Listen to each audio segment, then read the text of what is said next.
mais um vídeo. E será que as coisas são o que parecem ser? Os fatos, como estão dados, são manipulados para deliberadamente direcionarem a uma certeza coletiva? Esse livro, A Paciente Silenciosa, do autor Alex Michaelides, é um paradoxo. Um livro cuja mais importante personagem para entender a trama não fala. Alicia é a personagem que dá cor a essa história, que dá o título do livro, é a influência para a arte da capa. A pessoa que movimenta essa história não diz uma só palavra. É o paradoxo mais lindo, intenso, barulhento e comunicador que eu já tive a oportunidade de ler em toda a minha vida.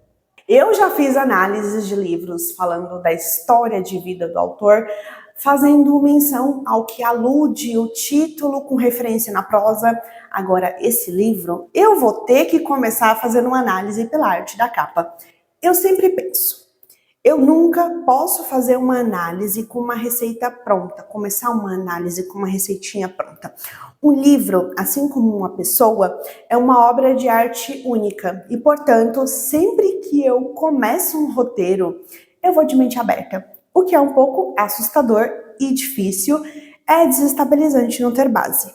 Agora eu sei que, quando faço planos para uma pintura, uma ideia predeterminada de como deve ser, nunca funciona. Vem algo natimorto, sem vida. Mas quando realmente presto atenção, ouço às vezes um sussurro apontando para a direção certa. E, se eu aceito, num ato de fé, ele me leva a um lugar inesperado.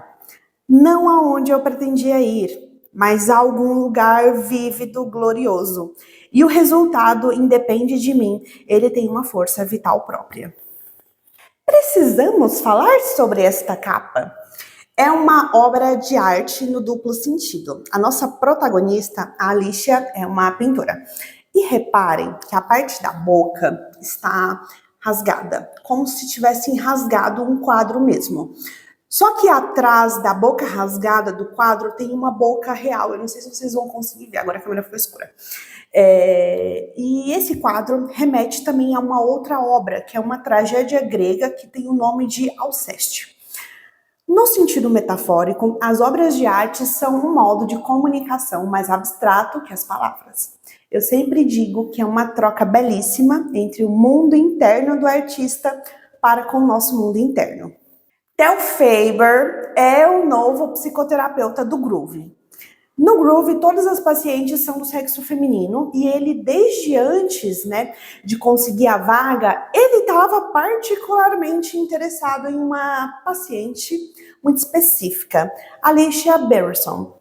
Enquanto ele vai analisando ali o ambiente, outras pacientes, outros funcionários, ele demora até finalmente a encontrar. E quando os olhos dele a encontram, ele, como um excelente terapeuta, conclui, abre aspas, eu não a tinha visto porque ela era invisível, fecha aspas. Alicia estava sentada e claramente muito dopada. O estado em que ela se encontrava era muito triste. Ela estava muito magra, ela estava suja, com unhas ruídas, os cabelos desgrenhados e, como efeito colateral dos remédios, ela estava tremendo muito e babando. O Theo é um terapeuta muito habilidoso. Ele lê as pessoas muito bem. Ele tem uma intuição bem afiada para interpretar as sutilezas, tanto da linguagem não verbal quanto dos subtextos nas palavras. Essa narrativa tem uma construção que eu particularmente acho muito legal, que é em primeira pessoa, o qual o protagonista está nos revelando fatos que já aconteceram. Então, ele está revisitando o passado. E todas as vezes que revisitamos o passado, damos novos contornos a ele. Mas isso cabe um pouco mais à vida real. Em um livro, os contornos que normalmente saltam aos olhos é um certo suspense nesse tipo de narrativa, reforçado por frases soltas na narrativa do tipo, abre aspas, me disseram que isso não era uma boa ideia, fecha aspas, ou também, abre aspas, depois eu descobri que não era mesmo, fecha aspas. Mas, Sabe qual é o mais fascinante desse recurso estilístico que também conversa com a vida real? Na vida real, sempre que alguém faz uma retrospectiva para te contar uma história, dificilmente o conteúdo tem aspectos que desabonem a conduta de quem vos fala. Então, essa história é tipo isso. Será que o protagonista tem a melhor das intenções? Será que o que o Theo permite que nós leitores saibamos é para se esconder de nós ou dele mesmo? E sabe também outro aspecto que esse recurso estilístico tem a ver com a vida real? Falas nossas do tipo, abre aspas, ai, como eu não percebi isso antes, fecha aspas, ou, abre aspas, estava o tempo todo na minha cara, fecha aspas, ou, abre aspas, mas era óbvio, fecha aspas. Tem um viés que se chama viés de retrospectiva, o qual, no desfecho de uma situação, geralmente trágica às vezes, tendemos a dizer a nós ou a outros, né, que já sabíamos que algo ia dar errado. Às vezes a gente até responde para a pessoa, né? Ah, agora é fácil falar. Mas se observarmos mais atentamente o que essas pessoas estão dizendo, é que elas não ouviram a intuição. É basicamente isso. E aí, sabe quando você reassiste a um filme pela segunda vez e fala algo mais ou menos assim, nossa, eu fui juntando as peças de agora X coisa faz sentido com o que tinha acontecido lá atrás.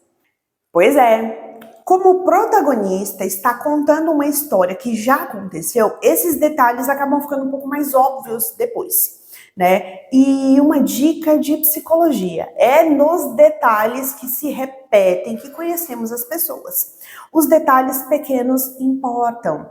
Não são as coisas grandes que fazemos, as pessoas, elas se revelam nas sutilezas que o inconsciente deixa vazar. Olhei de relance para Alicia e, para minha surpresa, ela estava olhando para mim, ou pelo menos na minha direção. Uma expressão turva e nebulosa, como se esforçasse para focar os olhos e ver. Essa parte, por exemplo, é muito, mas muito sutil, né? A parte de como se se esforçasse para focar os olhos e ver. E é extremamente importante nessa narrativa. Conversa com a intuição, vai conversar com aquelas pecinhas do quebra-cabeça que aparentemente não se encaixam, mas quando você precisa ver a imagem toda, é ela que está faltando. Nas primeiras sessões, a Alicia estava bem resistente. O Theo é quem tinha que ir ao quarto dela, porque ela não ia à sala dele. A Alicia, ela se limita a ficar sentada na cama, olhando pela janela. Depois de um tempo relendo esse livro, eu me deparei com uma descrição que sempre se repetia. Alicia, mais olhos, mais janela. E eu fiquei me perguntando o que isso representava. Para mim, representa muito mais do que a liberdade. Representa a Alicia ter se trancado em si mesma, algo que ela o fez por escolha, mas também não fez por vontade própria. É tipo mais complexo do que as palavras abarcam. Até aqui, não sei se vocês pegaram, não sei se vocês já leram, quem está me assistindo, mas a paciente silenciosa é a Alicia, portanto, ela não fala. Agora, né, a motivação do Theo é fazer a Alicia falar. Você não é o primeiro.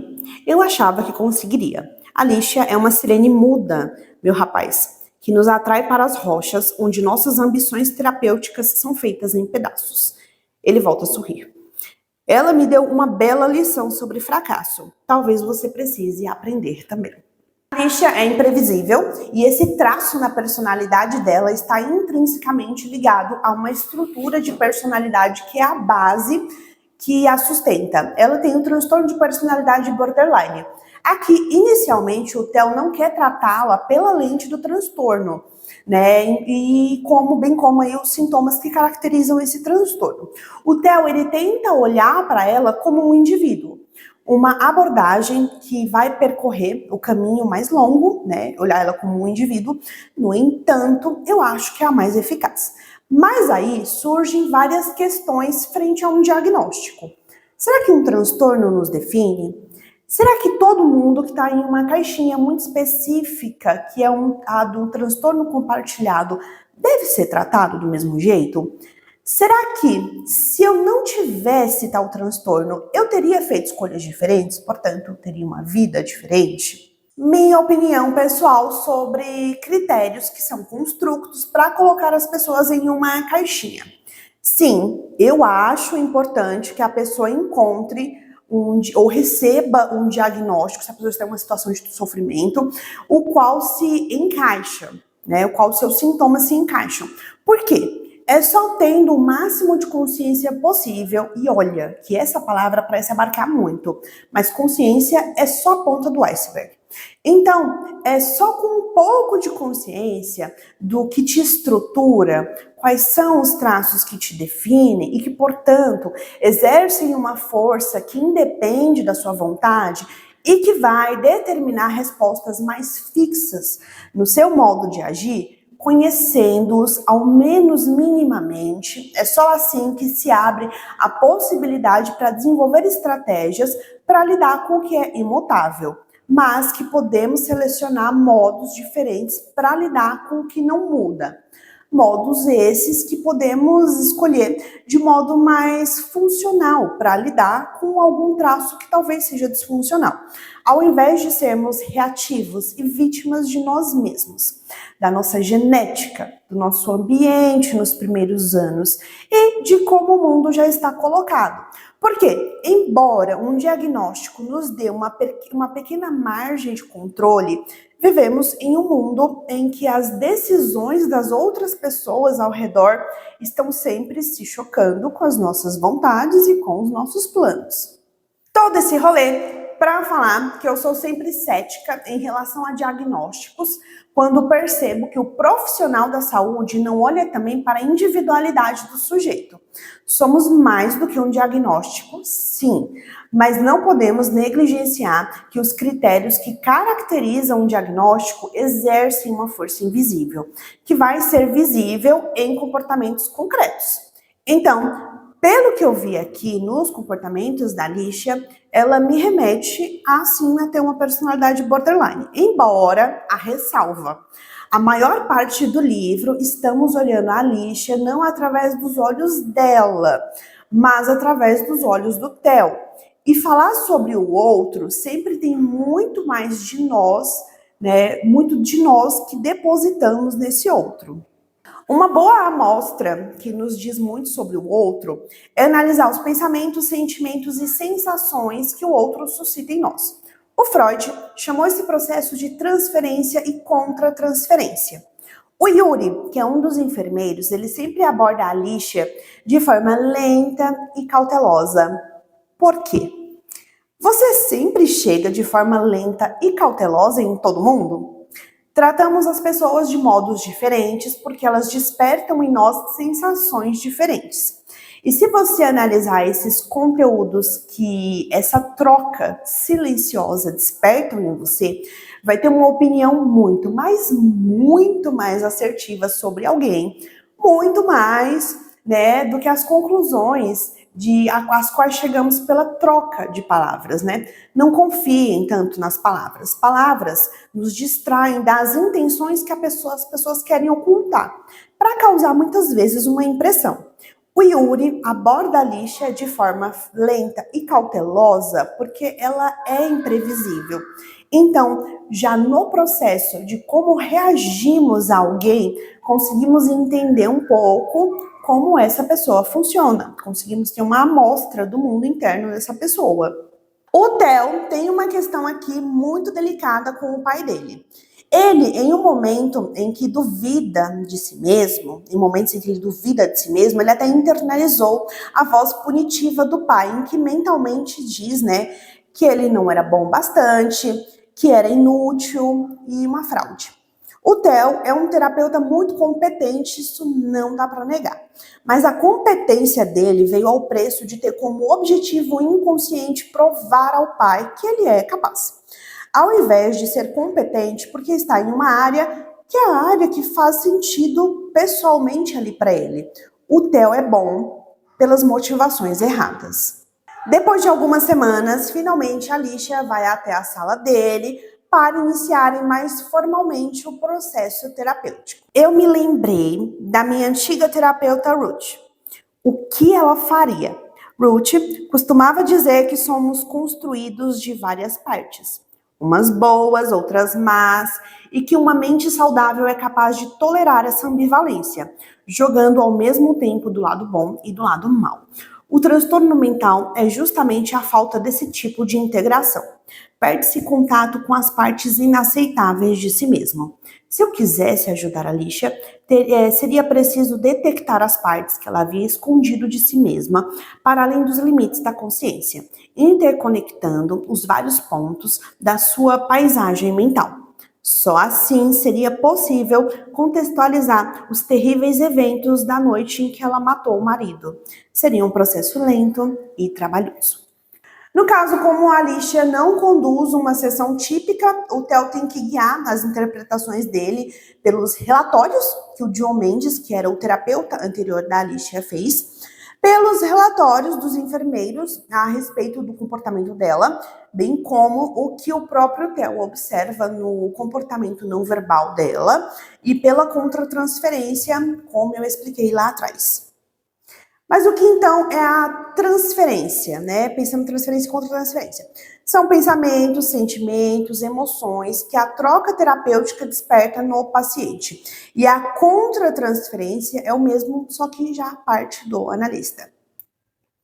Vendo-a sentada diante de mim, na confusão mental causada pela medicação, baba se acumulando nos cantos da boca, os dedos agitados feito mariposas sujas, me veio uma súbita e inesperada tristeza. Eu senti uma pena terrível de Alicia e dos que vivem igual a ela, de todos nós, de todas as pessoas traumatizadas e perdidas. Esse é um exemplo de contratransferência. O Theo sentiu tristeza ao olhar a Alicia um pouco mais de perto. O que eu achei curioso é que ele não dá o mesmo peso de valor à opinião do psiquiatra da Alicia, né? Que é que a medica. E já essa relação nada amistosa do Theo ao lidar com o psiquiatra da Alicia vai ficar um pouco mais clara. A missão do Theo nesse trabalho com a Alicia me soa muito nobre. Tão nobre que me parece suspeita. E desde o começo desse livro, eu tive a impressão de que tinha alguma coisa nesse fim que não se justificava pelos meios. Eu digo isso porque desde o começo parece muito pessoal essa questão de ajudar a Alicia. E essa minha ideia é reforçada porque o Theo tem outros pacientes, mas eles parecem ter menor importância. E por que a Alicia é tão importante? A resposta a essa pergunta diz muito, mas muito mais sobre o Theo do que sobre a nobre intenção dele, da forma como se apresenta. E aí em palavras, tá? Lembram lá atrás que eu disse sobre o que acontece em nós quando lemos um livro ou vemos um filme pela segunda vez? Pois é, as pistas estão por toda parte. Tem uma frase minha que fala, abre aspas, as pessoas sempre nos dão mostras de quem são, nem sempre claras, mas sempre manifestas, fecha aspas. O Theo, ele tentou organizar um plano no papel para tentar acessar a Alicia, já que ela não fala.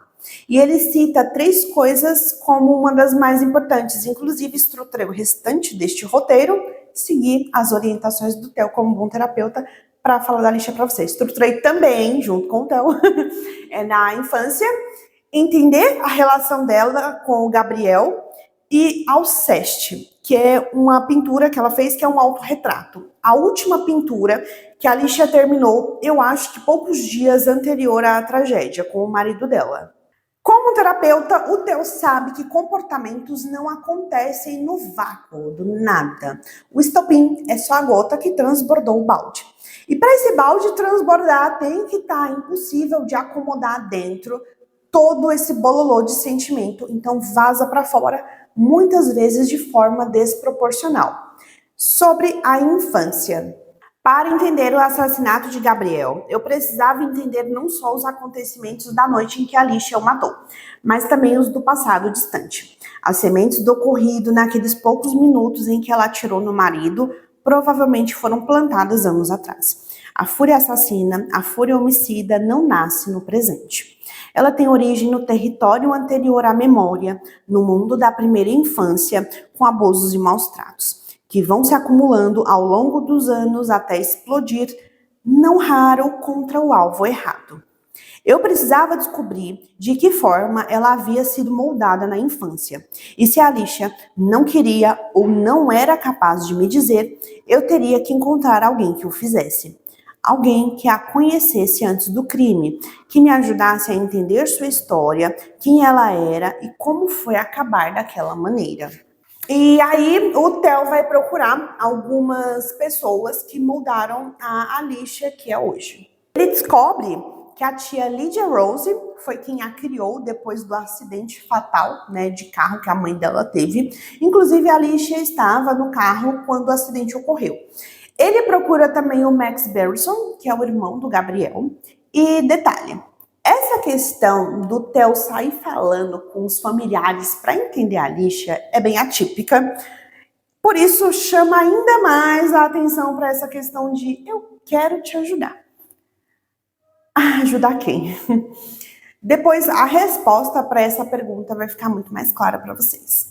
Agora, eu quero falar sobre o que eu acredito ser uma das principais questões que esse livro trabalha, que são as relações.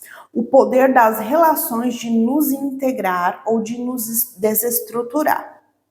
O médico, o Gabriel Maté, sobre relacionamentos, ele diz: não conseguimos formar relacionamentos adequados até termos a capacidade de estarmos sozinhos e estar confortáveis com nós mesmos. Estar consigo mesmo e se aprofundar na sua própria verdade aumenta a probabilidade de formar relacionamentos significativos e positivos. Muitas pessoas entram em um relacionamento para solucionar os seus problemas. Tem aquela fase inicial da paixão, onde tudo é perfeito. Então, depois, a realidade chega e, de repente, a pessoa a qual você estava apaixonado vira seu inimigo e você a odeia muito. Esse recorte que eu trouxe agora do Gabor, ele explica muito de como foi se dando a construção do relacionamento da Alicia com o Gabriel.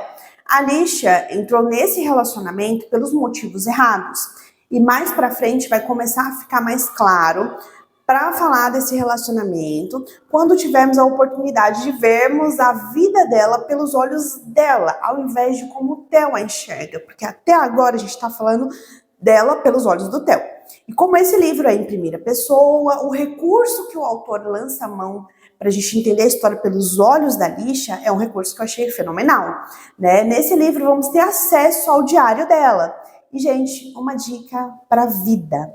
Só porque alguém te disse algo, você leu sobre algo, você conheceu um recorte de uma história da vida de alguém, não se engane. Apenas as pessoas envolvidas sabem o que viveram. É muito problemático acharmos que nós que estamos de fora vamos saber os motivos, inclinações e motivações para uma situação a qual já aconteceu melhor do que os envolvidos que já estavam nessa história. Por isso que é um pouco problemático tentar entender a Alicia pelos olhos do Theo.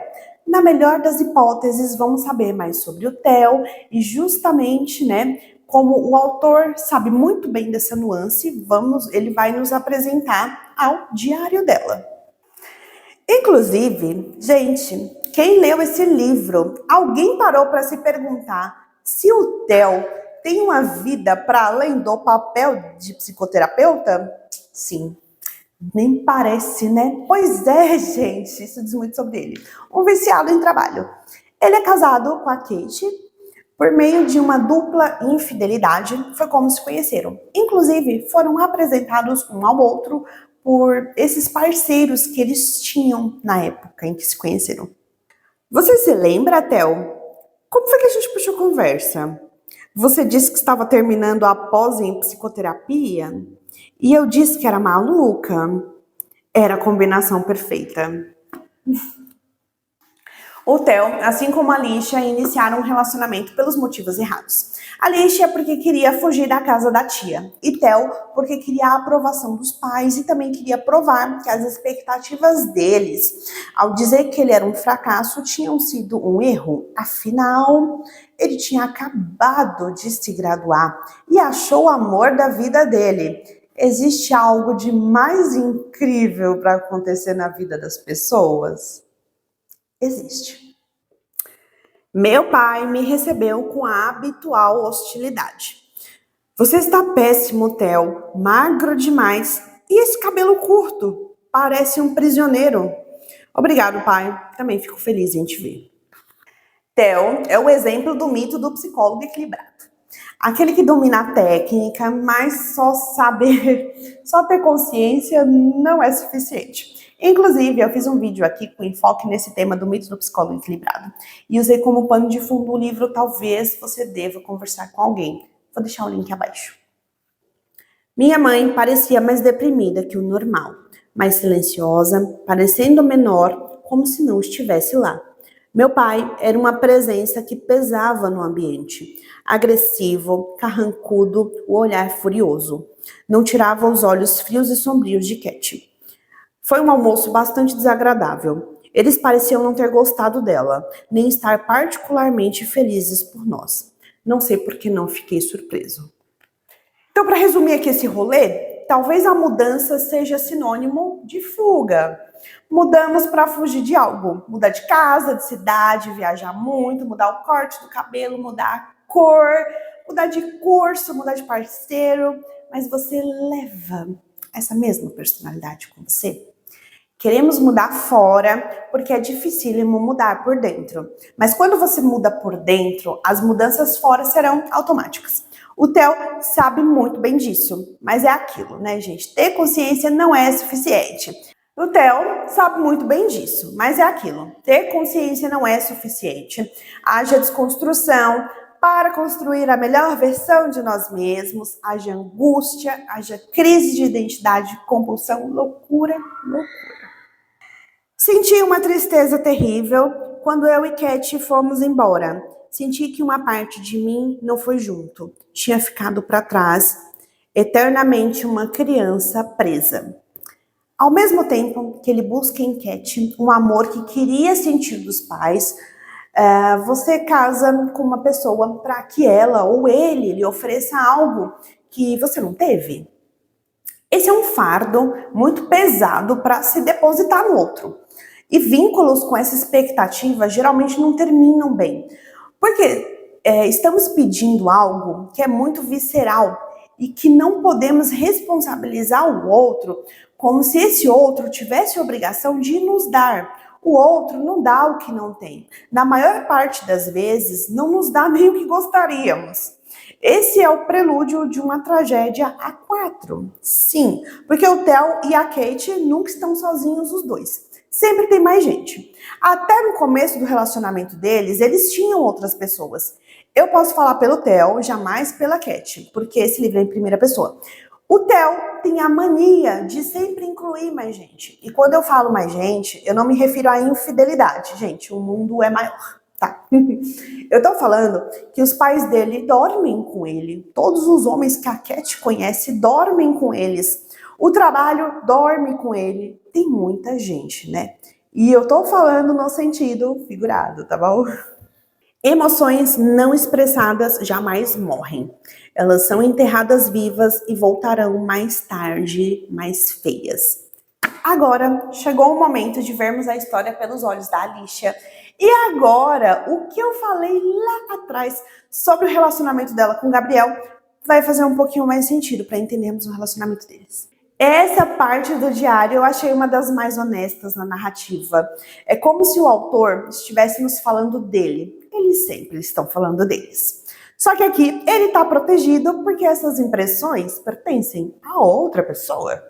Outra coisa que eu acho que ele conseguiu recriar foi uma atmosfera mais intimista de um diário.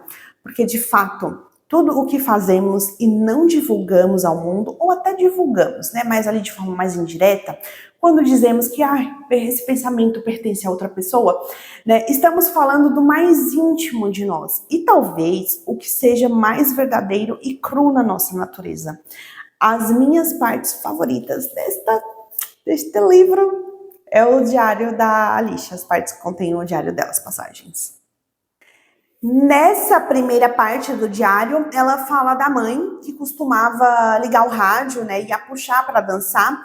E eu achei bem curioso que ela traz uma memória olfativa para descrever a mãe, o que reforça acima o que eu senti ao ler essa parte do livro, né, um diário, né, que remete a um clima mais intimista, mais íntimo mesmo.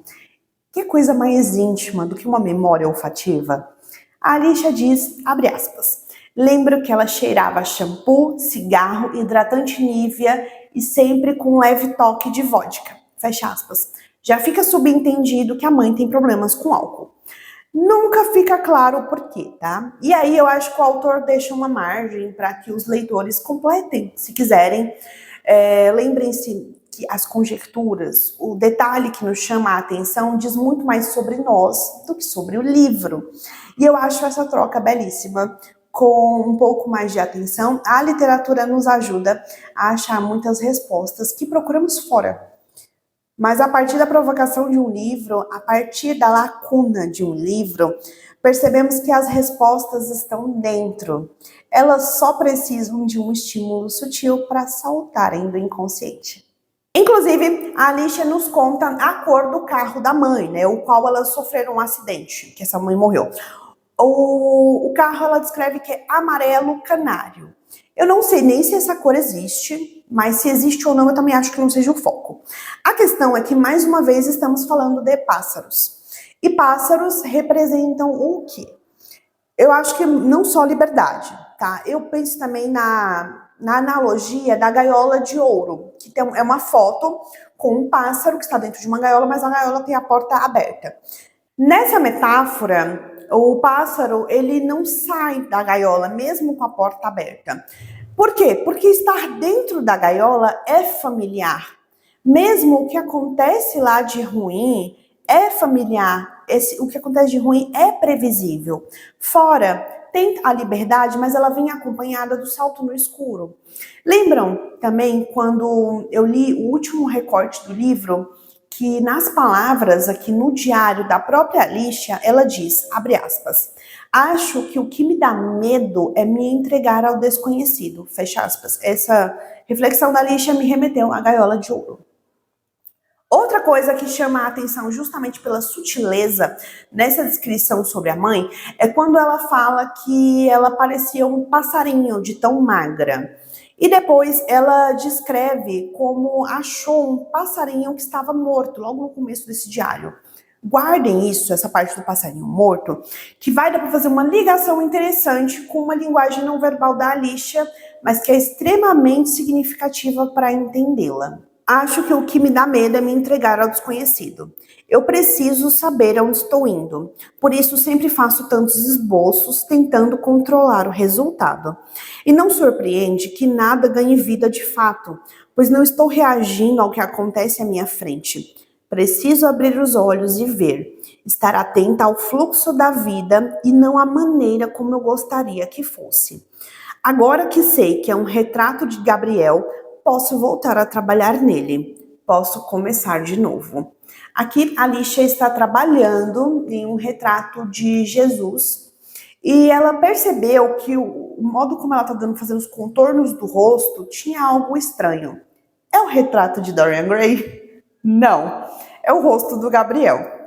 E eu achei essa parte sensacional.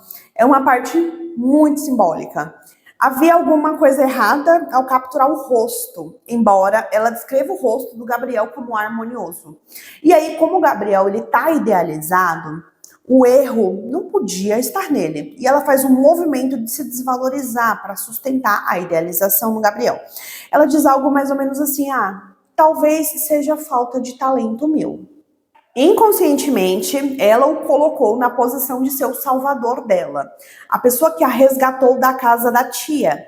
Tia essa que a criou depois que a mãe morreu. E bem, para ela querer fugir de lá, deve ser que essa tia não era lá muito legal, né? Lembram-se quando eu falei lá atrás sobre depositar expectativas no outro?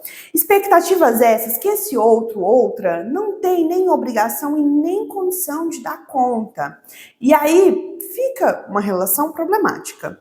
Pois é, o Theo, que é o amor dos pais, e transfere a Cat essa demanda dele. A Alicia também. E ela transfere a mesma demanda ao Gabriel. As memórias que a Alicia guarda da mãe contêm afetos fortes, intensos e ambivalentes. A mãe, antes de bater o carro, apertou o cinto de segurança da filha. Mas a Alicia é assombrada pela dúvida se foi um acidente ou se a mãe a queria as matar, né? E aí ela tem um constante medo de ter herdado a loucura da mãe. Nesse desespero de buscar no outro o que queríamos receber dos nossos pais, não é incomum vermos no parceiro o que não existe e forçar uma situação a tentar ser como queremos que ela seja, ao invés de vermos como ela é, como está se mostrando. Esse recorte é do diário da Alicia, tá, gente? Gabriel sempre diminui os próprios sentimentos e zomba de tudo que considere meloso. Ele gosta de se achar cínico e frio, mas na verdade ele é um sujeito profundamente romântico. E os comentários idealizados continuam. Não parecia que ele me apoiava tanto assim, mas eu sei que Gabriel acredita em mim e no meu trabalho. Eu jamais teria me tornado pintora se não fosse por ele. E aí, voltando à pintura que é de Jesus que ela estava fazendo, é simbólico que ela não foi proposital que ela pintou o rosto de Gabriel. E também é simbólico que a pintura era Jesus na cruz. Inconscientemente, ela já queria matar o salvador dela. Lembram lá da frase do tio Freud, que é ela que abre esse capítulo desse diário? Essa frase, ela é perfeita para resumir essa parte do livro. Antes de conhecer Gabriel, eu estava meio que perdida.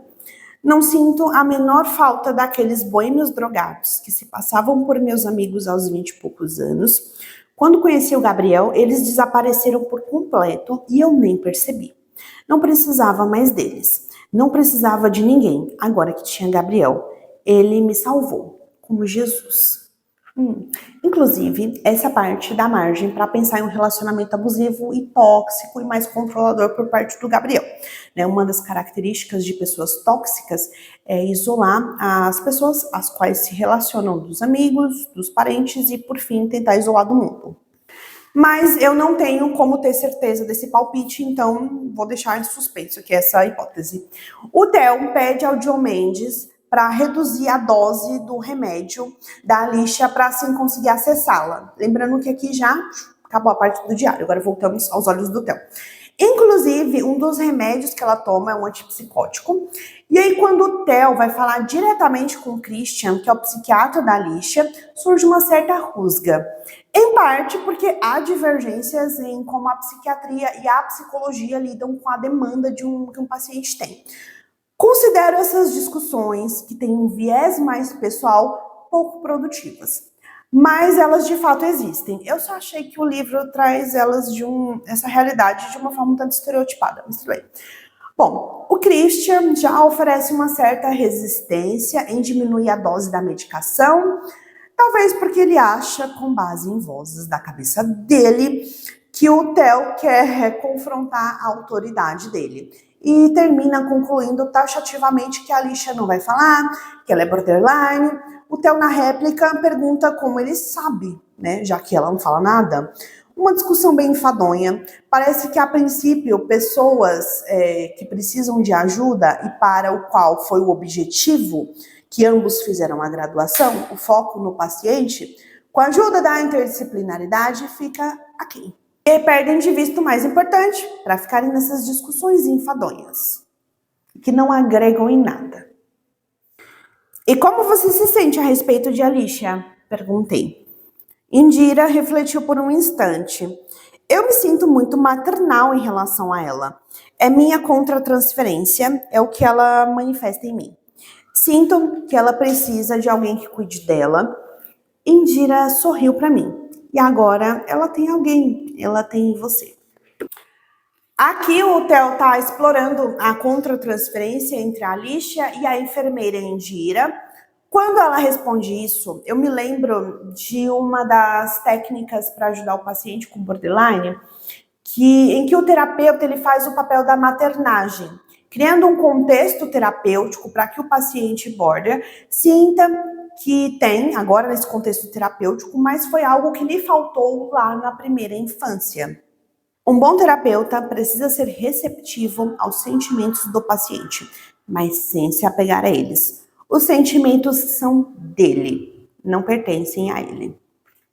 E aí, a Alicia atacou o Theo como um animal querendo se defender ou fazer justiça, ou como se quisesse dizer a si mesma que podiam dizer que ela era louca, mas ela sabia que não estava alucinando, que a memória dela não era volátil, que ela podia ter humor instável, mas não sentimentos instáveis. Essa cena, por não ter contexto, coloca a Alicia numa posição de louca desequilibrada. Mas ao final, com o contexto, a gente vai concluir que tudo o que não conhecemos e chamamos de delírio ou alucinação e pegamos esse balaio e damos o nome genérico de loucura. Mas eu penso que loucura é um sintoma que surge para dar conta temporariamente de uma realidade. E loucura é o estigma para definir apenas o que não conhecemos ainda. Essa cena tem uma explicação e taxar a Alicia como louca é a mais errada de todas as definições. Eu te avisei. Quem já ouviu essa frase antes? Às vezes, a pessoa só quer que a merda aconteça para dizer eu avisei e se empolar de suposta razão. O nome disso é viés de retrospectiva. É muito fácil ser evidente de um futuro que já aconteceu. Relações de disputas pelo poder geram um clima cada vez mais hostil e adoecedor para se trabalhar. Christian dispensou meu comentário com um olhar de desprezo. Ele era psiquiatra até a raiz do cabelo, pensei. Com isso, queria dizer que psiquiatras tendem a desconfiar do pensamento psicodinâmico. Eles preferem uma abordagem mais biológica, química e, acima de tudo, prática. Hoje eu acho que essa rixa psicologia versus psiquiatria está um pouco menor.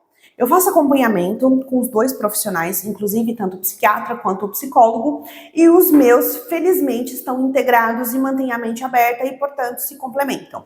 Felizmente, eu posso me beneficiar de ambos os conhecimentos. E adivinha? Nós três, nesse processo, saímos ganhando. Se você passa por um acompanhamento psicológico ou psiquiátrico, ou ambos, e percebe que há ali uma certa rivalização, competitividade, eu sugiro fortemente que você procure outro profissional. Isso nem é ético e nada benéfico para ninguém que está envolvido. Cabo de guerra, gente, tem que ter ficado lá na infância. Falar em infância é nela que estão muitas das respostas que buscamos na vida adulta. Se você substituir o lugar de buscas, vai sentir que parou de andar em círculos. O psicanalista Bion, ele cunhou um termo chamado contenção. Quando somos bebês, precisamos da mãe para dar sentido à nossa comunicação, que obviamente nos primeiros anos é puramente reflexa. E um conjunto de reflexos formam os instintos, mas aí também temos as emoções. À medida que a mãe vai contendo e nos ajudando a nomear o que se passa no nosso corpo, vamos aprendendo a administrar os nossos afetos. A nossa capacidade de nos conter está diretamente ligada à capacidade da nossa mãe de se conter e, portanto, de como os cuidadores a conteram. Ninguém dá o que não tem. Segundo o Bion, é uma falha na contenção que vai originar um outro termo que ele desenvolveu, que é o terror sem nome, que são aquelas sensações e emoções que são nossas, mas que não sabemos de onde surgem, quanto tempo vão durar, o porquê estão lá, um desconhecido dentro de nós. O que pode desencadear a ansiedade? Vale ressaltar que a ansiedade desencadeia emoções reflexas de resposta luta-fuga. E o ambiente contém, algum gatilho que a desencadeia, mas a verdadeira resposta do porquê precisamos lutar ou fugir vem de uma série de TV. Jantando com quem amamos, são reações de luta-fuga que ocorrem em momentos totalmente, assim, que não estão representando nenhum perigo. Essa resposta, para saber o porquê que está sendo desencadeado, não está fora. Buscar respostas fora é o mesmo que buscar contenção fora. E um exemplo é recorrer a bebidas, um baseado, como o nosso terapeuta Theo, ele faz. E aí, quando Cat, a esposa do Theo, e eles foram morar juntos, Ele só trocou uma contenção por outra. O baseado foi trocado pela cat. E por um tempo, essa solução temporária funcionou. Eu acho que o principal problema de procurar respostas no lugar errado é esse. Funcionam só de curto a médio prazo. É uma mentira bonita que uma hora não acreditamos mais.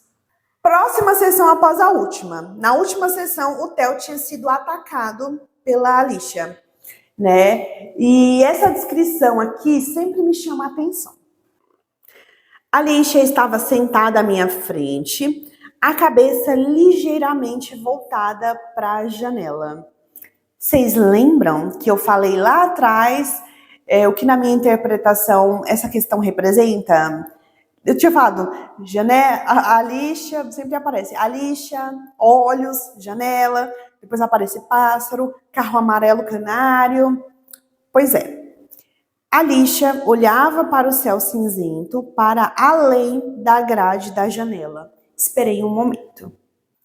Lembra um pouquinho de dissociação, né? Ele fala que ela olha para além da janela, né? Ele não tá olhando para a janela.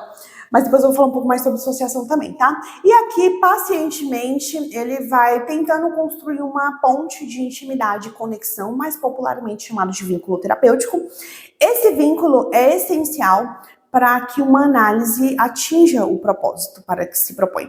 Um terapeuta pode ser um substituto das primeiras relações, ou seja, pode exercer o papel de contenção que o Bion teorizou. Mas foi isso que a Alicia fez por mim. O silêncio dela foi como um espelho que refletia a minha própria imagem. E em muitos momentos o que vi refletido não foi muito agradável. Depois de alguns anos casado, o Theo descobriu a infidelidade da esposa. Ela deixou um laptop aberto e ele leu alguns e-mails dela para outro homem. Como um excelente terapeuta, ele concluiu que inconscientemente ela queria que ele descobrisse, e eu concordo com esse insight dele. Mas e agora? Né? O Theo se pergunta, ele pensa em confrontá-la? Pensa. Mas ele tinha medo e nas palavras dele, ele diz, abre aspas, teve medo de não sobreviver, fecha aspas. Aí eu fiquei me perguntando se ele era borderline também, porque o perfil border costuma estabelecer uma relação de codependência com o parceiro, no qual mergulham tão fundo no parceiro ou parceira que há uma dificuldade de diferenciação de onde começa um e termina o outro. Estão percebendo que tá rolando a mesma coisa entre o Theo e a Alicia? Ele mergulha no trabalho também. Então, quando esse pessoal, eles têm as emoções de forma mais intensa, o perfil borderline. Então, quando eles se entregam a um projeto, a uma pessoa, é sempre há uma dificuldade de se diferenciar, diferenciar onde começam eles e aí termina o projeto e aí vira um bololô só. Uma relação é uma via de mão dupla. Você não é o seu parceiro, você não é o seu projeto. Não podemos nos fundir no outro, não podemos nos fundir no trabalho, como o Theo está fazendo. Parceiros caminham juntos, eles não são um só. O Theo, ele tem medo de confrontar a Kate, porque ele sente que ela vai conseguir dar a volta por cima, mas ele acha que ele não vai conseguir superar esse término. Então, o que ele faz? Ele varre a sujeira para debaixo do tapete e finge que nada do que constatou existe. O problema de fazer isso é que chega uma hora que é impossível fingir que não vemos o que nos incomoda. E aí é um estopim para decisões impulsivas que podem ganhar um contorno de caráter definitivo, na maioria das vezes ruins, com consequências que temos que conviver para o resto da vida. E ainda vamos nos torturar, né, frente a essas consequências, se concretizarem, com a barganha delirante de, se eu pudesse voltar no tempo, eu teria feito tudo diferente. E um exemplo de decisões depois da gota que transbordou o balde de caráter definitivo, para ficar mais claro, são crimes passionais. Alguém aqui neste livro comete um crime passional? Pensa aí.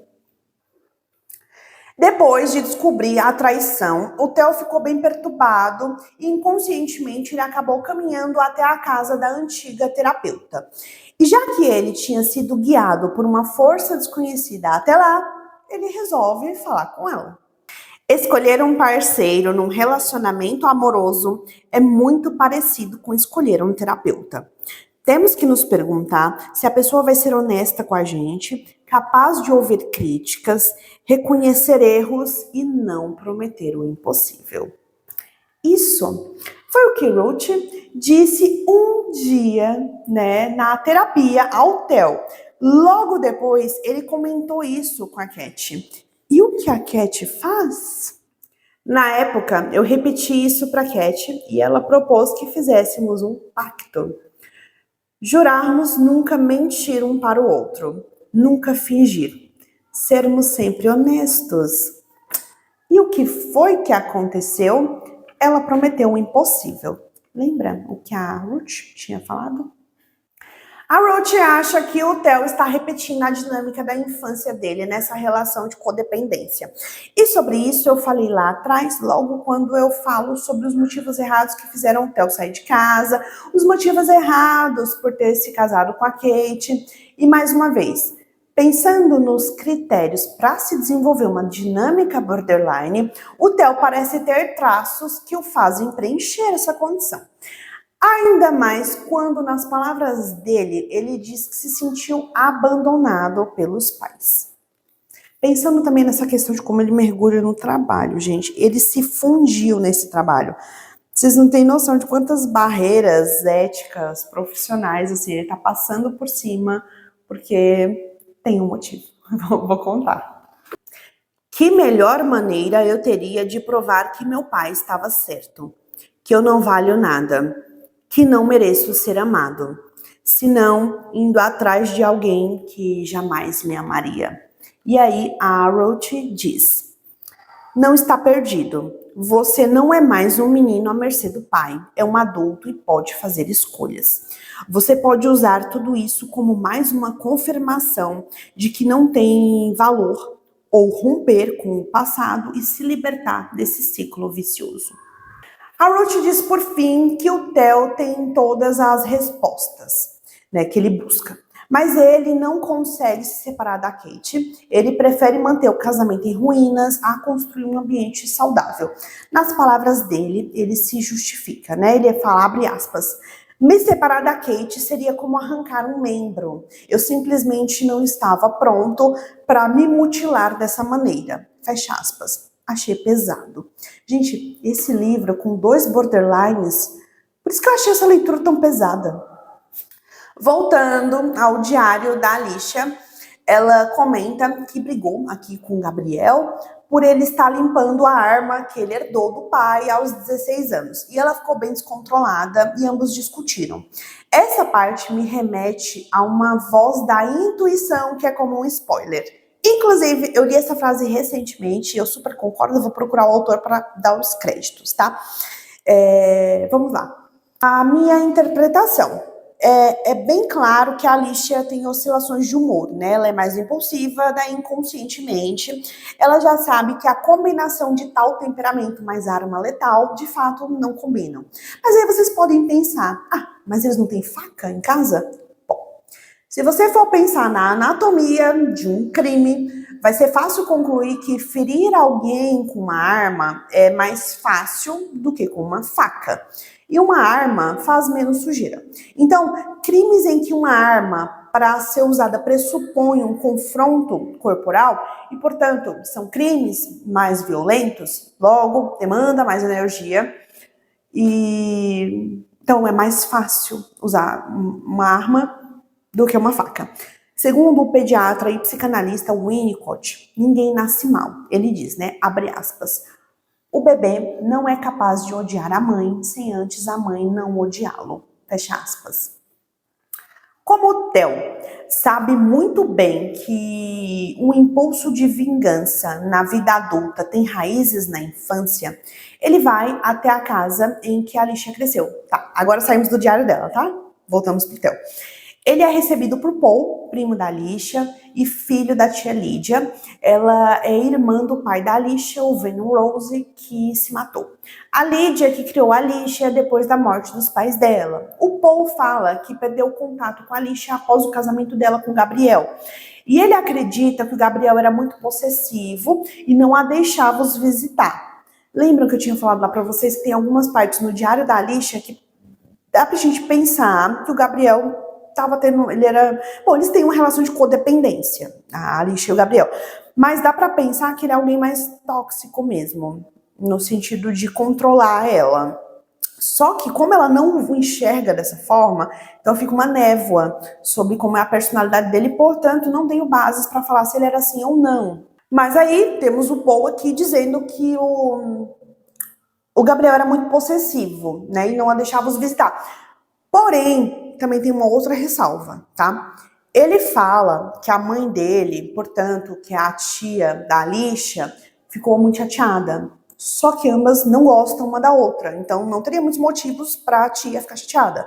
Então a gente tem é um pouco controverso. Uma interpretação minha, eu não acho que era influência do Gabriel o fato da Alicia não os visitar. Tá? E sim que a Alicia ela se casou com o Gabriel justamente para fugir dessa casa da tia que a criou. Portanto, não fazia sentido para ela os visitar. Só que é mais fácil pintar alguém que já morreu de ruim, no caso, o Paul pintando o Gabriel de ruim, né, chamar de possessivo, do que assumir que se alguém tá fugindo de te ver é porque tem motivos com conotações negativas para tal. A tia Lídia, ela ficou bem exaltada, ela diz que a Alicia é uma piranha, que retribuiu os cuidados que ela teve a pintando. Segundo a tia Lídia, a pintura era, abre aspas, pavorosa, nojenta e uma caricatura obscena, fecha aspas. Para termos acesso às pinturas da Alicia, o Theo foi até a galeria onde estavam expostos os quadros dela. O Jean Félix era um amigo que era o responsável pela exposição dos quadros dela, bem como o dono dessa galeria. Vamos agora aos quadros, né? Uma pintura representava o acidente de carro que matou a mãe dela.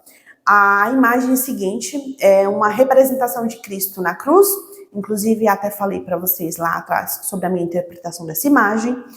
Outro retratava Lydia Rose nua em uma cama monstruosamente gorda. As dobras formavam uma onda de creme com ovos. E por último, Alceste. Nesse quadro, vê-se Alicia no ateliê, diante de uma tela em branco e na mão um pincel com uma tinta vermelho sangue. É uma pintura sobre o silêncio. No fundo do quadro tem uma fruteira com peras e maçãs e larvas saindo de dentro das frutas, tá? Tem uma passagem em uma dos diários dela em que ela fala que ela encontra um pombo no chão e tem a impressão de que ele está vivo. Então ela pega esse pombo na mão, mas quando ela pegou e ela olha embaixo, tem larvas, então ele estava morto. Novamente, por isso que eu sempre trago para vocês a questão da janela, gaiola de ouro, porque aparece pombo assim, janela, por todo lado. É simbólico. Eu pensei na gaiola de ouro. Antes de terminarem a conversa, o Jean Félix dá um conselho ao Theo. Ele diz que se ele quer fazer a Alicia falar, tem que dar a ela tintas e pincéis. Se eu não conhecesse o caráter nefasto do Jean Félix, eu compraria a ideia de que ele era um bom amigo.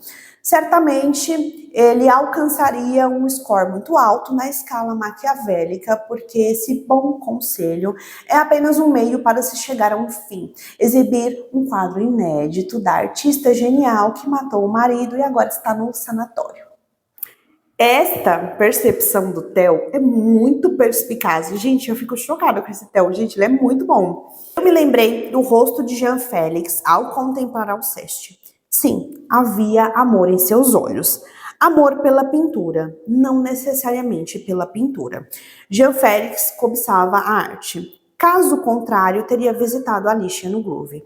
Teria ficado ao seu lado. Disso eu tinha certeza. Um homem jamais abandona uma mulher desse jeito. Pelo menos não enquanto a ama. Novamente, um contorno que o Theo dá, ele fala de abandonar. Normalmente, a personalidade borderline tem algumas questões em relação a abandono. O que me remete, não fala no livro que ele é borderline, mas, bom, me parece que ele atende a alguns critérios. Para entender a Alicia, temos que entender a infância dela, as pessoas que fizeram parte do seu círculo social mais íntimo, seu legado na persona da artista e sua última pintura, Alceste. Alceste foi a primeira tragédia grega de Eurípides, uma das suas obras, inclusive menos encenadas.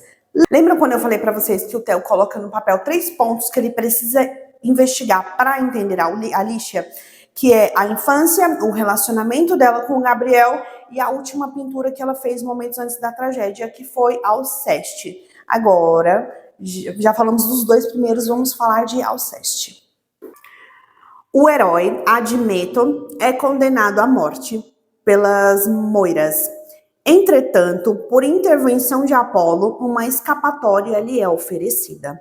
Admeto poderá evitar a morte se convencer alguém a morrer no lugar dele. Pede à mãe e ao pai que morram em seu lugar, e eles recusam categoricamente. Fica difícil, então, formar uma opinião sobre Admeto. Não é exatamente um comportamento heróico.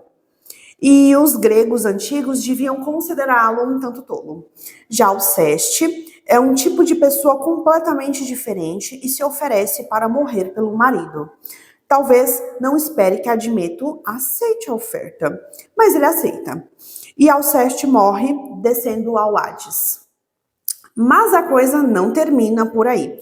De certa maneira, acabamos chegando a um final feliz, um deus ex machina. Heracles resgata Alceste do Hades e triunfantemente a conduz de volta ao mundo dos vivos.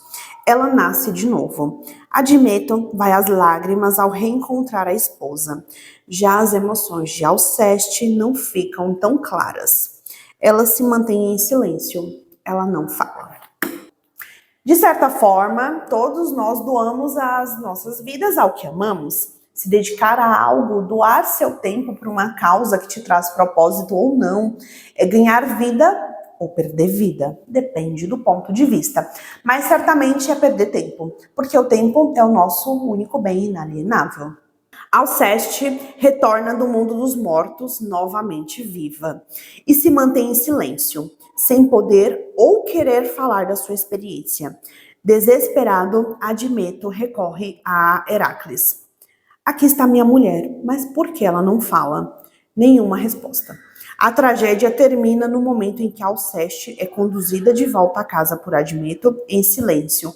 Por quê? Porque ela não fala mais. Agora eu vou trazer uma interpretação minha sobre esse silêncio da Alicia, tendo como pano de fundo a tragédia grega Alceste. Neurocientistas definiram categorias para descrever e estudar a memória. Uma delas se denomina memória implícita. Alguns estudiosos a associam como sendo o lugar em que ficam as nossas memórias inconscientes. São as memórias, essas memórias implícitas, são as memórias em que sabemos fazer algo, mas não sabemos necessariamente explicar como fizemos aquilo. Dá para fazer uma analogia com uma resposta automática. Pois bem, o que quer que tenha acontecido a Alicia e a Alceste, eu acredito que é uma experiência que as palavras não são capazes de aprender o sentido em sentido e significado, assim como a memória implícita. É como se a gama de palavras que existem fossem demasiado limitadas. Por outro lado, o silêncio pode representar a morte da esperança. E se você não pode fazer alguém sentir, é provável que não possa fazer essa pessoa acreditar. É impossível não se perguntar como vai ser a relação dos dois no futuro, de Alceste e Admeto. Confiança, uma vez perdida, é difícil de ser recuperada. Não, Alicia não morreu, não fisicamente. Ele deixou as palavras ressoarem, já psiquicamente. E aí, para trazer a Alicia de volta à vida, o Theo tenta convencer Diomedes a deixá-la pintar novamente. Essa parte é muito, mas muito engraçada. O Diomedes, ele responde algumas vezes, abre aspas, ela já faz arte terapia, Fecha aspas. E aparentemente, a Alicia não se engaja ali na arteterapia. Daí o Diomedes, ele finaliza com uma fala mais ou menos assim, abre aspas, se você conseguir convencer a Rowena, fecha aspas, Rowena é a terapeuta responsável pela arteterapia. E aí, o Diomedes acrescenta, né, abre aspas, eu acho que a Rowena não vai gostar da ideia nem um pouquinho, fecha aspas. E o capítulo seguinte começa com, abre aspas, eu acho uma excelente ideia, fecha aspas. Essa é Rowena dando o aval. Para, gente. Foi engraçado, vai. Será que só eu achei isso? A tensão cômica continua. A Rowena diz que acha que só tem um problema. Ela acha que a Alicia não vai gostar. E quando o Theo pergunta o porquê ela acha aquilo, ela responde, abre aspas, Alicia é a piranha menos comunicativa e receptiva com quem eu já trabalhei. Fecha aspas. Gente, eu até engasguei, porque eu adoro essa parte é muito boa. Ruth costumava dizer que pouquíssimos terapeutas eram tão habilidosos ou intuitivos. A maior parte se limita a ser como encanador. Encanador. A maior parte se limita a ser como encanador, tá? Na minha opinião, Rowena era uma verdadeira encanadora. Estava claro que ela se sentia afrontada por Alicia. Tentei me mostrar o mais conciliador possível. Então era por isso que ela não gostava de Alicia. Inveja. Qualquer um pode pintar desse jeito, continuou. Não é difícil fazer uma representação fotorrealista. O mais difícil é ter um ponto de vista. Eu só tenho uma coisa a dizer. A Alicia tá presa, teve uma infância difícil, não consegue fazer o que mais ama na vida, que é fazer a arte dela, tá o tempo todo dopada, perdeu a fala e ainda consegue suscitar inveja. Gente, eu quero ser amiga dessa Alicia, porque olha que poder. Até na merda tem gente que quer diminuir a mulher. A mulher já tá na merda, não sei se pode falar isso. Mas enfim, a mulher tá numa situação ruim e ainda querem diminuir ela através do trabalho dela. Vocês entenderam ou vocês querem que eu repita? Passou meu pequeno surto. O Theo, ele tem uma sessão em que ele fala de como ele se sentiu ao ver as obras da Alicia e ele faz uma interpretação que eu achei muito pertinente, muito boa. Ele fala do quadro em que a Alicia representa o acidente do carro com a mãe e no acidente na vida real, a Alicia estava no banco de trás, mas na representação, no quadro, ela não está. E aí o Theo fala que ela retrata o acidente como se ela não estivesse lá. O que me lembra de um fenômeno psicológico que se chama dissociação. Frente a um evento muito traumático, é como se a pessoa suspendesse temporariamente a consciência para que assim não esteja presente naquela situação traumática. A qual uma criança ou pessoa ainda não tem suporte emocional suficiente para dar conta dessa situação que ela é carregada de diversas emoções, principalmente com conotação negativa. Então, só quem guarda a memória é o corpo. A consciência, ela está em outro lugar, para que possa se proteger o indivíduo se proteger do impacto do evento traumático. Na minha interpretação, não é que a Alicia não se retratou lá. Conscientemente, ela não estava lá. Conscientemente, ela não tem como se lembrar de algo que ela suspendeu a consciência e viajou para outro lugar para manter a integridade psíquica. E normalmente, artistas podem omitir fatos em suas obras, mas um verdadeiro artista não é um mentiroso. Ele é fiel à sua obra porque sabe que isso representa ser fiel a si mesmo. E o que é só quando somos fiéis a nós é que podemos conversar com o coração das pessoas. Aquela troca telepática da arte que eu sempre trago, né? Que é uma troca do mundo interno do artista para com o mundo interno do público.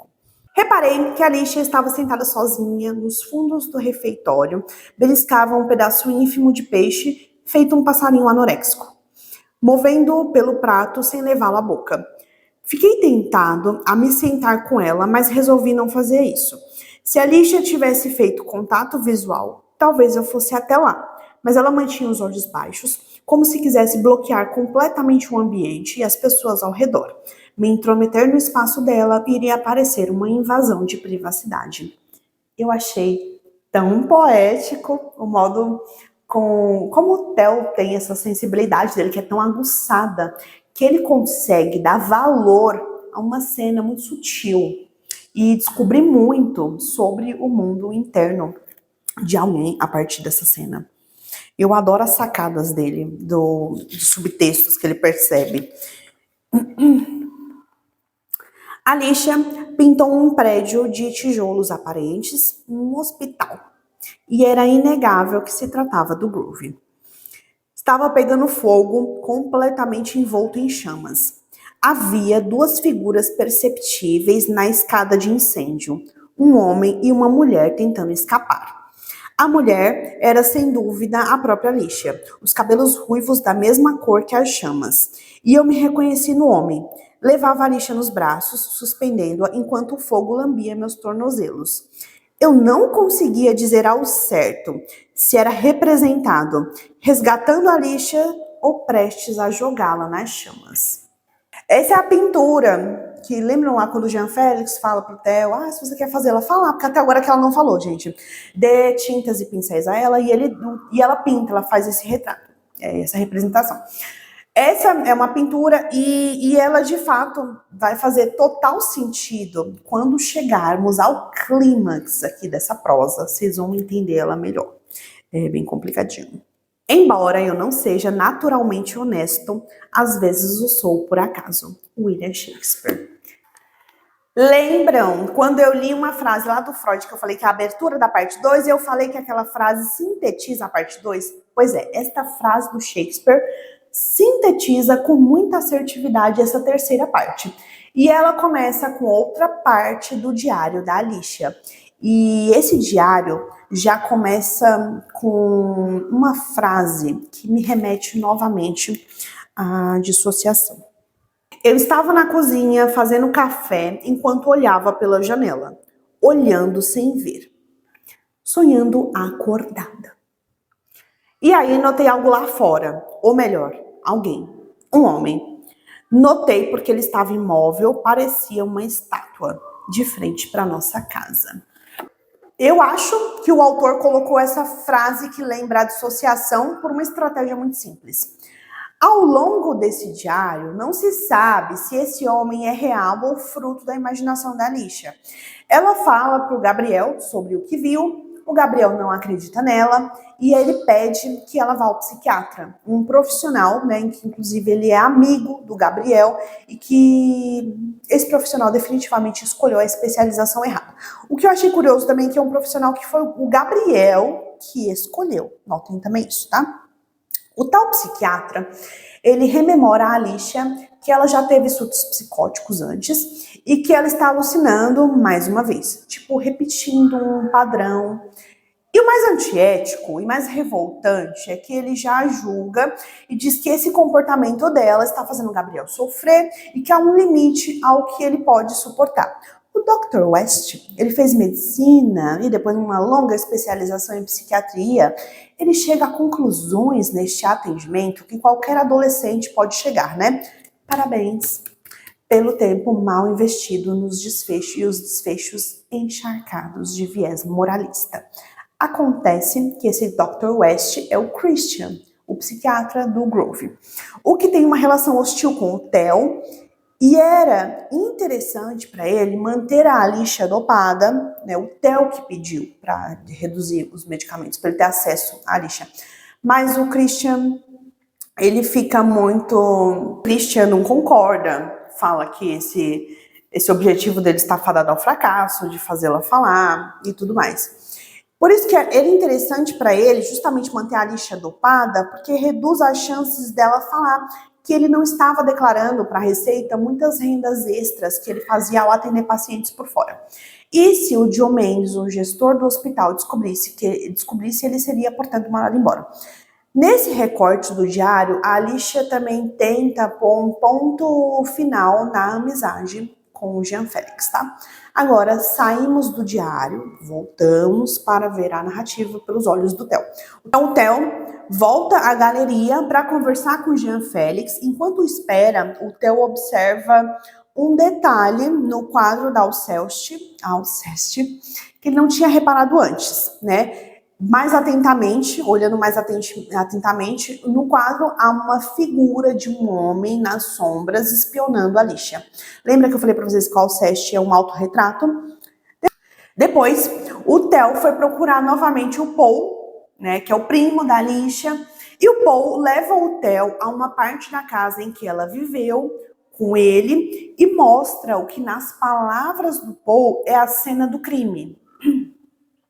O Theo não entendeu nada, e aí o Paul disse, né, que o tio Vernon, que é o pai da Alicia, a matou ali, né, quando o pai dela disse, né, abre aspas, porque a Alicia não morreu no lugar dela, fecha aspas. Ele está se referindo à esposa. No caso, ele queria que a filha tivesse morrido ao invés da esposa no acidente de carro. A Alicia ouviu o pai bêbado dizer isso alto e claro, e aí a Alicia sussurrou para o pai, abre aspas, ele me matou, papai acabou de me matar, fecha aspas. O Theo concluiu que o Vernon cometeu um infanticídio psíquico. E as consequências são devastadoras para uma criança, porque gera uma eterna ambivalência, ou seja, a mesma mão que alimenta é a mão que mata. Depois, na próxima sessão, o Theo fala sobre o conteúdo da conversa com o Paul, sobre o infanticídio psíquico, e pela primeira vez a Alicia diz algo, abre aspas, o quê? Fecha aspas. Foi, na verdade, uma interrogação, foi apenas isso. O Theo foi contar a John Mendes, que ficou exultante com a novidade, e o Theo revela algo que foi bem fofo e problemático. Ele diz que se sentiu orgulhoso frente à reação do John Mendes, como um filho querendo agradar um pai. E era isso. O Theo estava projetando a figura do pai na figura do chefe. E, portanto, né, que esse chefe é uma figura de autoridade. A referência de autoridade do Theo é o pai. E ele queria a aprovação de um bom comportamento e procurava no chefe o que não teve no pai. E depois, na próxima sessão, a Alicia voltou a falar com bastante desenvoltura. E ela disse que quando o Gabriel morreu, ela queria falar, mas que não conseguia. E ela se sentia de maneira similar, como se estivesse em um sonho, como se tentasse gritar e não conseguisse. Eu achei interessante a analogia com o sonho. A partir do momento que você precisa produzir algo para o outro, a partir do que ele vai gostar, você já perdeu parte de si. Você perde a espontaneidade em virtude do olhar alheio, não experiencia a sua vida, você está se adaptando ao que o outro quer. Fecha aspas. Esse recorte é do primeiro livro que o psicanalista o Alexandre Patrício lançou. Vou deixar o nome do livro aqui. E aí, a apresentadora, ele está sendo entrevistado. A apresentadora, né, que está entrevistando ele, que é a Gabriela Prioli, que trouxe esse recorte para embasar a seguinte pergunta dela. Abre aspas. O quanto temos conseguido manter a nossa espontaneidade quando estamos o tempo todo pensando no que fazer para agradar um outro que a gente nem sabe quem é? Fecha aspas. E o Alexandre Patrício responde, abre aspas, eu ampliei essa frase do pediatra e psicanalista Donald Winnicott, que fala que o bebê nasce com gesto espontâneo e com uma tendência a ser e continuar sendo. Então, cabe ao ambiente sustentar esse gesto espontâneo. E aí ele exemplifica. Se o bebê chora de fome, o ambiente identifica que é de fome. Se o bebê chora de sono, o ambiente identifica que é um choro de sono. E às vezes pode acontecer uma falha na comunicação, o que é normal. Mas se isso acontece com muita frequência, o gesto espontâneo do bebê vai ser trocado pelo gesto do ambiente. Ou seja, existe uma imposição de fora para dentro. E o Winnicott defende que a existência tem que se dar de dentro para fora, ao invés de fora para dentro. A nossa espontaneidade é o que temos de mais sagrado e que na vida adulta isso vai se perdendo. Fecha aspas. Eu trouxe esse recorte do Winnicott pelos olhos do psicanalista brasileiro Alexandre Patrício, porque, pelo que eu percebi, os dois olhares que conduzem essa história compartilham o mesmo transtorno borderline.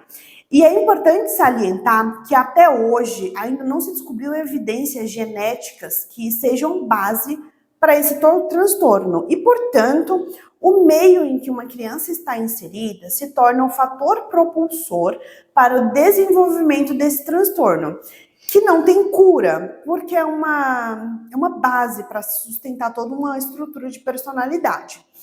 Há inúmeras teorias do porquê surge tal transtorno, por que alguém desenvolve tal transtorno, mas uma das mais aceitas é que o ambiente, e por ambiente se entende cuidadores, né? Houve uma falha nesse ambiente em acolher o gesto espontâneo do bebê e em validar as emoções desse bebê. Quando uma criança relata que viu algo, sentiu algo, e o ambiente acaba por dizer, sem ser essas exatas palavras, tá?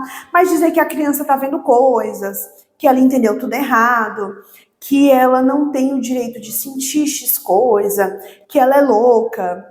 Isso pode se refletir em uma não confiança na própria criança, em si mesma. E, portanto, o gesto da criança é trocado pelo do ambiente. E, portanto, a depender da frequência com que não se valida a experiência de uma criança, pode aí, abrir um caminho para desenvolver o transtorno borderline, né? Claro que tudo vai depender da frequência e da intensidade. Em outra sessão, o Theo chega na sala dele, encontra a Alicia na cadeira dele, sendo que é bem demarcado, né? Qual cadeira é de quem? A cadeira do terapeuta e a do analisando. Essa cena é muito mais simbólica do que só reduzi-la à marcação de poder. Depois, né, nessa sessão, a Alicia fala que não matou o Gabriel e aí ninguém acredita nela. Corta para a próxima parte. Lembram-se que o Theo descobre a traição por parte da esposa? Então, um dia ele a segue e a vê se encontrar com um cara. Eles se beijam ali afetuosamente. Depois de um tempo juntos, o Theo segue o cara e descobre onde ele mora. E descobre que ele também é casado com a Alicia Barrison. Sim, é isso que vocês estão pensando. A Alicia não estava alucinando quando viu um homem vigiar a casa dela. Esse homem era o marido da amante do Gabriel. Parabéns para nós, fomos feitos de trouxa. No momento em que descobrimos isso, foi o momento em que a Alicia teve certeza de quem, na verdade, era o Theo, que a espionava e que a assustava, e que fez com que muita gente achasse que ela era louca. Na próxima cena, a Alicia é levada à enfermaria com suspeita de que teria tentado suicídio. Todos compraram a ideia, já que aparentemente ela tinha uma tendência mais autodestrutiva. Porém, os dedos dela contavam outra história. Haviam sinais de luta corporal. Lembram lá atrás, no começo do vídeo, que eu falei que as pistas de quem as pessoas são de verdade são sempre manifestas, entretanto, nem sempre claras? Pois é, desde a primeira vez que a Alicia olhou o Theo, ela teve uma espécie de déjà vu, como se o conhecesse, embora fisicamente ele estivesse diferente. Mas os olhos sempre serão os mesmos. Então, na contratransferência, ela sentiu que a presença dele incomodava, que tinha alguma coisa nas palavras dele, na contratransferência, não, na transferência, tá? Na transferência, ela sentiu que a presença dele incomodava, que tinha alguma coisa nas palavras dele de, eu quero te ajudar, que não soavam congruentes, por isso ela o atacou. Lembram-se lá da primeira sessão em que reduziram a dose do remédio? E ela atacou o Theo, dessa cena que eu tô falando. Ela estava reagindo a uma sensação que não tinha forma clara, mas tinha formato corporal. Eram as emoções dela que desenvolveram um reflexo de luta, folga. Não era a consciência. E emoções, por definição, são reflexos corporais que respondem ao ambiente. E quando essas respostas passam a ter contornos mais conscientes, é o que chamamos de sentimentos. Resumo da ópera. Vamos ao clímax. O Theo entrou na casa da Alicia e do Gabriel, amarrou os dois a uma cadeira, um de costas para o outro, e o Theo, ele conta a Alicia que o Gabriel tinha uma amante, que é a esposa dele. O Theo pega uma arma e fala ao Gabriel: vou dar uma oportunidade a você. Ou você morre, ou a Alicia morre. Quem escolhe é você. E aí o Theo começa a fazer uma contagem regressiva e o Gabriel diz: eu não quero morrer. E o Theo fala: tá vendo, Alicia? O Gabriel é um covarde. Num terror psicológico, né? O Theo aponta a arma para a Alicia, mas atira no teto. Depois, o Theo desamarra a Alicia, deixa a arma cair no chão e vai embora. O Gabriel chama pela esposa, e ele ainda tá amarrado, tá? Detalhe. E ela é quem tá solta. E a Alicia, nessa retrospectiva, ela inicia um monólogo, né? Ela fala, abre aspas, continuei em silêncio. Como eu poderia falar? Gabriel havia me condenado à morte. Mortos não falam. Fecha aspas. Reparem que só nesse pensamento, nesse monólogo dela, contém muito. É como se fosse um resumo, né, de tudo que aconteceu aqui. O silêncio, que representa a memória que surge do inconsciente, Alceste, o trauma que ela havia passado com o pai, projetar a figura desse pai no marido, que agora ela foi condenada 2 vezes à morte pelo mesmo homem, só que com nomes diferentes. E por fim, o infanticídio psíquico. Por isso a Alicia não falava, ela foi morta 2 vezes. Ainda que de forma simbólica, né? Às vezes há pequenas mortes em vida. A verdade é essa, eu não matei Gabriel, foi ele quem me matou. Tudo o que fiz foi puxar o gatilho. Nas palavras da psicanalista Nina Saroldi, abre aspas, perder faz parte da vida, mas o que importa em termos psíquicos para a psicanálise é como cada um de nós reage a essa perda. E psicanálise não é autoajuda de aeroporto. A psicanálise é uma teoria que preserva e respeita a singularidade em cada um de nós. E justamente por isso que ela não apresenta uma solução fácil e universal. É cada um de nós no nosso movimento na vida que pode encontrar o nosso modo de ir vivendo para além das coisas que acontecem e que a gente não quer. Se o sujeito não consegue elaborar a perda e fazer esse trabalho necessário de luto, ele pode desenvolver um quadro melancólico. Ou seja, se o luto não foi vivido, ele pode se cronificar. Ou seja, o objeto que foi perdido, segundo Freud, se torna o suporte ao sujeito. Ao invés do sujeito dar a volta por cima daquela perda, ele usa isso como um ancoramento psíquico. Ele não enfrenta a realidade sem aquele objeto, mas aquele objeto fica ali dentro dele. Então, pensando nessa questão do ancoramento psíquico, né? A Alicia ainda está ancorada, né, na figura do pai que está dentro dela, e ela projetou isso no marido. Theo, em sua defesa, a qual não acredito, diz que nunca imaginou que Alicia mataria Gabriel. Ele só queria mostrar que o casamento dela era uma farsa. Ele diz que se soubesse que ela era tão instável, ele nunca teria levado a cabo tal plano. E que quando viu o julgamento na TV e que ela havia sido condenada pelo homicídio, ele, para expiar a culpa, se candidatou à vaga de psicoterapeuta no Groove para tentar ajudá-la a entender o que desencadeou a reação dela. Assim, ela poderia se libertar. E por que eu não compro essa ideia do Theo? Porque ele não se separou da Kate. Eles ainda estão juntos, ele não tem coragem de terminar com ela, mas fez um estardalhaço em forma de terror psicológico para mostrar uma faceta do marido, a Alicia. Às vezes eu surpreendo me olhando de um jeito estranho e me pergunto o que estaria pensando. Estaria tentando reunir coragem para falar de Gabriel e do caso que tiveram? Mas ela não diz uma palavra. Fica o tempo todo em silêncio, exatamente como a Alicia fazia. Gostaria de poder ajudá-la, mas parece que não consigo chegar até ela. Esta é a grande ironia. Fiz tudo para ficar com a Cat e acabei perdendo-a de qualquer maneira. Ele até fala com a Cat aqui nessa parte sobre a Alicia, né? Ele fala que ela é uma paciente dele e a Cat apenas diz que a Alicia é uma mulher infame por ter matado o marido. O Theo imagina que a Cat, ela sabe que ela foi a mulher do amante dela. Só que a verdade é que não sabemos se a Cat sabia ou não que o Gabriel era casado, porque nosso protagonista não conseguiu até hoje ter uma conversa com a esposa. Então ele forjou um plano com bases que se sustentam nas frágeis suposições dele. Parece que ultimamente eu ando fingindo um bocado.